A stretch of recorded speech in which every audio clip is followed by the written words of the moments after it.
इस वीडियो में हम देखेंगे कि हम सी प्लस प्लस प्रोग्रामिंग भाषा में कुंजी पटल से अर्थात कीबोर्ड से चरों का मान किस तरह से हम पढ़ सकते हैं। मैंने कुछ पहले से ही प्रोग्राम बना के रखे हैं, तो हम देखते हैं वो प्रोग्राम क्या करते हैं। यहां पर देखिए, यहां पर हम देखें तो यहां पर मैंने मानक तरीके से हेडर फाइल इंक्लूड की है और यहां पर मैंने एक पूर्ण संख्या चर घोषित किया है। इस कथन में मैं उसका मान पढ़ूंगा कीबोर्ड से। इस तरह से हम सी इन का प्रयोग करते हैं और ये जो चिन्ह है इसे हम एक्सट्रैक्शन ऑपरेटर कहते हैं। सी आउट के साथ जिसे हम प्रयोग में लाते हैं उसे हम इंसर्शन ऑपरेटर कहते हैं और सी इन आई स्ट्रीम क्लास का एक ऑब्जेक्ट है जिसके बारे में हम चर्चा किसी अन्य वीडियो में करेंगे। उसके पश्चात मैंने वास्तविक संख्या चर घोषित किया है और यहां पर उसका मान पढ़ा है। यहां पर मैं भूल गया था और यहां पे एक बार मैंने सेमीकोलन और अर्धविराम का एक बार और प्रयोग कर लिया, लेकिन उससे कोई त्रुटि नहीं होगी क्योंकि उसके पहले मैंने कोई और कथन लिखा ही नहीं है। और वैसे भी हम इसे कथन समापक के रूप में प्रयोग करते हैं, यानी स्टेटमेंट टर्मिनेटर। ठीक है, तो यहां पर इसमें कोई त्रुटि नहीं है, लेकिन हमें ऐसा नहीं लिखना चाहिए। अगले उसमें कथन में मैंने उसका मान प्रिंट किया। फिर एक और मैंने अक्षर श्रृंखला के लिए एक एरे की घोषणा की है। फिर उसका मान कुंजी पटल से पढ़ा और फिर उसका मान मैंने प्रिंट कर दिया। तो देखते हैं कि इसका प्रभाव हम कैसे देखते हैं। तो इसको हम पहले ये प्रोग्राम को हम एग्जीक्यूट करेंगे, चलाएंगे। तो मान लीजिए मैंने पहला मान 10 दिया, तो यहाँ उसने उसका मान 10 प्रिंट कर दिया। उसके बाद समझ लीजिए मैंने उसका मान 4.3, तो देखिए इसके संबंध में उसने यह मान प्रिंट कर दिया। और तीसरा मान के चलिए मैंने ABCD ये प्रिंट कर दिया, तो उसका मान उसने ABCD इस कथन के अनुसार कर दिया। तो यह पहला प्रोग्राम है जिसमें हम आसानी से कीबोर्ड के माध्यम से विभिन्न प्रकार के आंकड़ा प्रकारों के चरों के लिए हम मान निर्धारित कर सकते हैं। कीबोर्ड से कुंजी पटल से हम पढ़ते हैं। चलिए अब एक और प्रोग्राम मैंने लिखा है, उसको भी हम देख लें कि उसने क्या किया है। यहां पर आप देखिए कि मैंने 2 पूर्ण संख्या चर घोषित किए हैं, I और J। तो एक ही बार में, एक ही प्रयास में हम एक से अधिक चरों का मान किस तरह से हम कुंजी पटल से पढ़ सकते हैं वह बताने का प्रयास किया है। तो प्रोग्राम को हम चलाएं। यहां ये मेरी प्रतीक्षा कर रहा है। अब हम क्या करते हैं कि 2 मान इसको उपलब्ध कराएंगे। समझ लीजिए 4 स्पेस बार 5, इसे दोनों का मान प्रिंट कर दिया। एक बार और चला लेते हैं 4 और फिर टैब कैरेक्टर, मैंने टैब की प्रेस कर दी 5, फिर भी उसने वही किया। अब एक काम करते हैं, इस बार हम 4 फिर एंटर की, 5 फिर एंटर की, तब भी उसने वही कार्य किया। यह स्पेस, टैब और एंटर, जो 3 चिन्ह बनते हैं, ये तीनों को मिलाकर हम व्हाइट स्पेस कैरेक्टर कहते हैं। कदाचित इसलिए क्योंकि पुराने जमाने में प्रायः स्क्रीन में बैकग्राउंड जो होता था, पृष्ठभूमि होती थी, वो सफेद कलर की होती थी, धवल रंग की होती थी, और जो कर्सर होता था वो काले कलर रंग का होता था। तो जब भी इन तीनों में से कोई एक की हम प्रेस करेंगे, दबाएंगे, कुंजी दबाएंगे, तो उसका असर एक सफेद रंग के स्पेस कैरेक्टर के रूप में होता है। ये मेरा एक अनुमान है कि कदाचित इसीलिए इन्हें व्हाइट स्पेस कैरेक्टर कहा जाता है।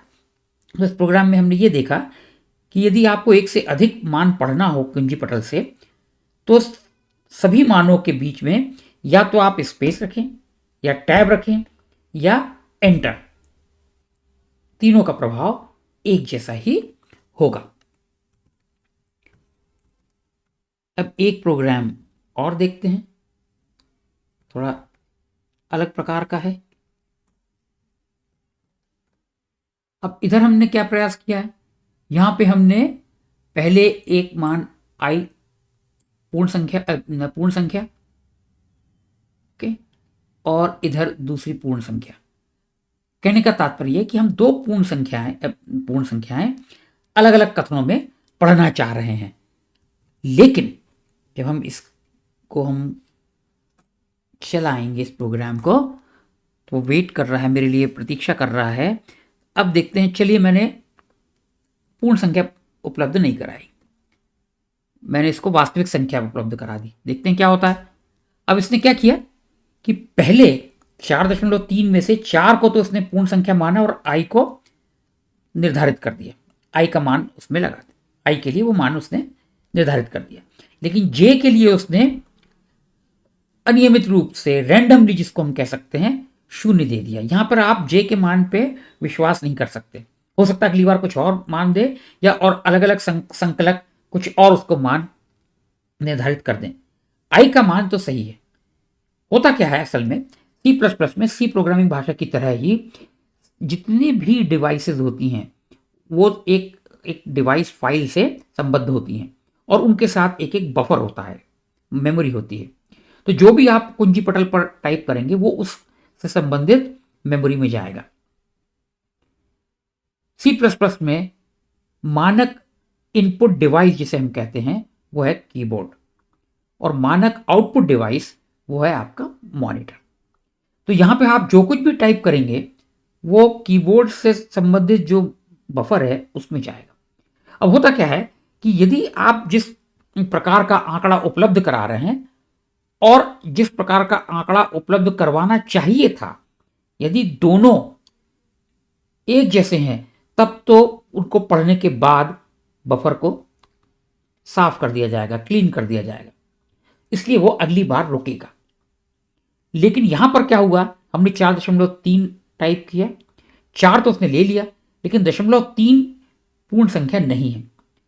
लेकिन चूंकि बफर क्लीन नहीं हुआ, खाली नहीं हुआ, तो ये माना जाएगा कि आपने टाइप किया था उसमें और वो मान उसके अनुसार नहीं है, तो उसको जो कार्रवाई करनी थी कर ली, तो बफर खाली नहीं हुआ। तो आप हमेशा ध्यान रखिएगा कि जब भी उपलब्ध आंकड़े का प्रकार और अनुमानित आंकड़े का प्रकार जो होना चाहिए था, दोनों जब तक समान नहीं होंगे, बफर क्लीन नहीं होगा, तो अगले सी इन के लिए आपका प्रोग्राम नहीं रुकेगा। चलिए एक और प्रोग्राम हम देख लेते हैं। यहां पर हम एक बार और एक काम कर सकते हैं कि मैंने आपको एक उदाहरण और दे सकते हैं इसका, कि इसको एक बार और रन करें और इसको 0.3 दें। ये भी तो एक वास्तविक संख्या है। इस बार देखिए इसने दोनों में अनियमित मान, रैंडम मान दे दिए। आई के लिए इस बार उसने 0 कर दिया और जे के लिए कुछ और ही नंबर दे दिया। तो बात वही कि दोनों प्रकार के आंकड़े जो अनुमानित हैं, अपेक्षित हैं और जो उपलब्ध कराए गए हैं, दोनों समान होना अनिवार्य है। अब यहां पर मैं आपको एक दूसरा प्रोग्राम दिखाता हूं। इसको भी हम चला के रखते हैं। ये देखिए, अब देखिए दाहिनी तरफ देखिए, यहां पे मैंने 2 वास्तविक संख्या चर घोषित किए हैं, ठीक है। और यहां पर तो मैंने जानबूझ के रखा है ये अर्धविराम, क्योंकि ये एक कथन के समापन का द्योतक है। लिखना एक ही चाहिए था, लेकिन मैंने 2 लिख दिए। सी इन F1, यहां पे मैं एक वास्तविक संख्या पढ़ना चाहता हूं कुंजी पटल से, फिर उसके बाद उसका मान प्रिंट करेंगे और फिर उसके बाद दूसरी वास्तविक संख्या पढ़ेंगे और फिर उसका मान प्रिंट करेंगे। साधारण है, बहुत सरल है। अब देखते हैं कि मैंने वास्तविक संख्या की बजाय मैं एक इसको पूर्ण संख्या उपलब्ध कराता हूं। उसने पढ़ लिया, और दूसरी मैं संख्या उपलब्ध कराता हूं 5.2, पढ़ लिया। कहने का तात्पर्य कि यहां पर कोई आवश्यक नहीं है कि मैं दशमलव के साथ ही पूर्ण संख्या उपलब्ध कराऊं। यह बात याद रखिए कि सारी पूर्ण संख्याएं वास्तविक संख्याएं भी होती हैं। तो यहां पर ये प्रश्न नहीं उठेगा कि ये आप हमें पूर्ण संख्या हमने उपलब्ध करा दी जबकि अपेक्षित थी वास्तविक संख्या, क्योंकि सारी पूर्ण संख्याएं वास्तविक संख्याएं भी होती हैं, इसलिए इसमें कोई त्रुटि नहीं है। अब मैं एक और आपको प्रोग्राम दिखाता हूं। यहां पर इसमें कुछ और उसका हम व्यवहार देखेंगे। इसको भी हम रन करते हैं, चलाते हैं। यहां पर क्या है, एक मान मैं पढ़ना चाह रहा हूं उसका पूर्ण संख्या, और यहां पर वास्तविक संख्या। तो एक कथन में पूर्ण संख्या पढ़ेंगे और दूसरे कथन में वास्तविक संख्या। ठीक है, अब देखते हैं यहां पर।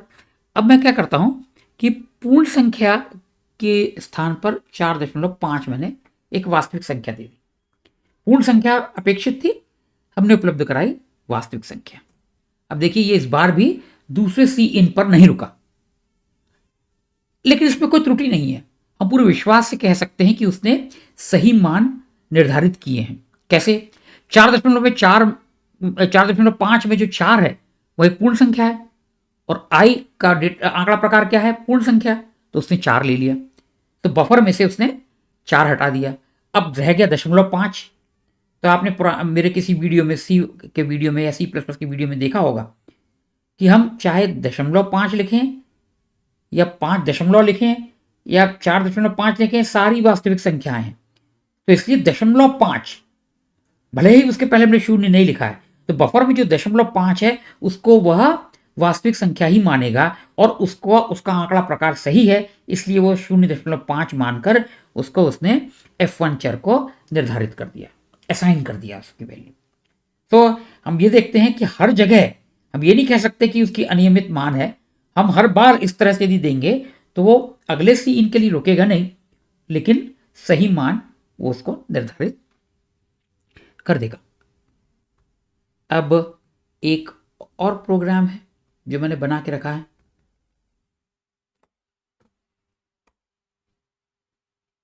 ठीक, अब इसको भी हम चला देते हैं। अब यहां पे हमने क्या किया है कि यदि आपने मेरा इससे संबंधित सी का वीडियो देखा होगा, तो उसमें आप देखेंगे कि मैं यहां कोशिश कर रहा हूं कि मैं इंटीजर डिफाइन करें, पूर्ण संख्या के लिए चर घोषित करें, और हम डेसिमल नंबर पढ़ें 65, जो कि आस्की कोड है कैपिटल ए का, और ये है कैपिटल बी का आस्की कोड। और मैं इस तरह से सी आउट में लिखता हूं। इसको हम फॉर्मेट स्ट्रिंग कहते हैं सी भाषा में। ठीक है, सी भाषा में। तो यदि आप मेरा वीडियो तत्संबंधी वीडियो सी भाषा पर देखेंगे तो वहां देखेंगे हमने प्रिंटफ के साथ ये इसका प्रयोग किया है, और उनको कैरेक्टर के रूप में प्रिंट करने की कोशिश की है। इसके बाद यह नाम है और उसको नाम को हमने प्रिंट किया है। तो देखते हैं यहां पे क्या होता है। यहां पे मैं 65 मैंने प्रिंट किया, तो उसने क्या प्रिंट किया? %C 65 66।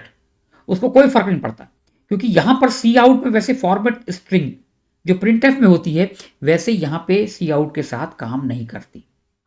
आप चाहें तो वैसा का वैसे प्रिंटफ का प्रयोग कर सकते हैं, लेकिन सी आउट में वह उसको सिर्फ एक अक्षर स्थिर ही अक्षर श्रृंखला के ही रूप में देखेगा, और वैसे ही उसने %C स्पेस %C प्रिंट कर दिया। अगला आता है कैरेक्टर एरे। ये 100 अक्षर तक हम इसमें लिख सकते हैं। प्रायः अंतिम जो स्थान होता है वो हम न्यू लाइन नल कैरेक्टर के लिए यानी \0 के लिए प्रयोग में लाते हैं। अब देखिए, चलिए इसके लिए मैं चलिए मानता हूं कि मैंने प्रिंट किया नाम ABCD स्पेस EFG। तो आप ध्यान दें, इधर उसने ABCD स्पेस EFG मैंने टाइप किया था, लेकिन उसने क्या लिया है? ABCD ही लिया है।